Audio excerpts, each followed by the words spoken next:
I'm going to be recording a game I made for the Full Sail Hackathon.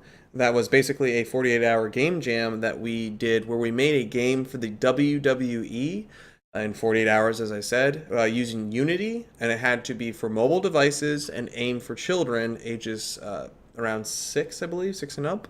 So when we made this game, obviously there's a lot of mobile features on it. That's why you have to, you're not seeing the game right now, is that I'm about to turn on the Unity system to play it on my computer.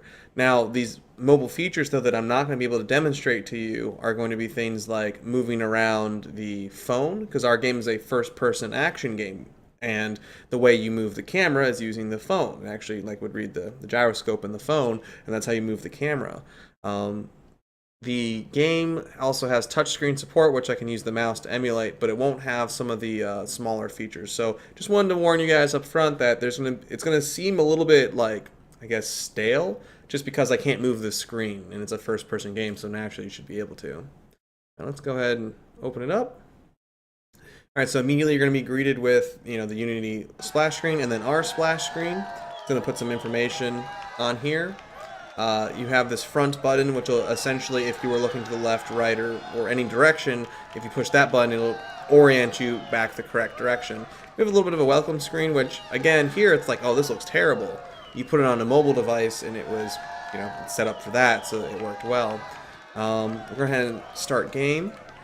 So you're going to see these little guys coming towards you. Again, this is a first-person action game, so there's some action in this game. And you have a little tutorial here up in the top left that's telling you need to swipe up. And off they go into space.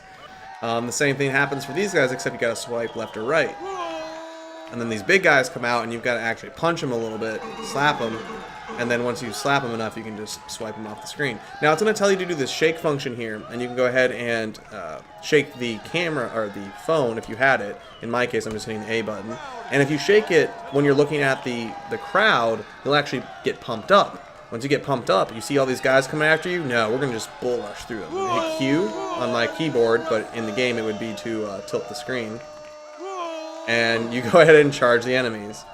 Now, again, I'm just using my mouse cursor and swiping them out of the way, slapping these guys around, and the objective of this game is you just got to push your way forward through all these enemies. After too many of them stack up, you're going to get slowed down. Now, one of the things we thought for kids is we didn't really want to make them lose necessarily. We wanted to have them be encouraged, and so you just see that there's obstacles in their way, but they will overcome if they're just persistent. So swipe these guys out of the way, left and right. You have no idea how much fun it was, especially while you have 36 hours without sleep. You just get to throw these guys out of the way. It's a lot of fun, especially these little guys. So the game is really simple, easy to pick up. The parts that I worked on the game, honestly, code-wise, were pretty minimal. I was pretty much doing project management and integration, which means that essentially they would go and develop some part of the game, and I would make sure it gets in the final project. So using Unity, they would just go make a package, and then I would import it and then connect the right pieces. As you see here, it's not a terribly long game. It is just a prototype that we developed, and you get to the end, you win, you see the credit screen, and that's all. I had a lot of fun making it. I just wanted to show it off a little bit so you guys could get some of the information about it.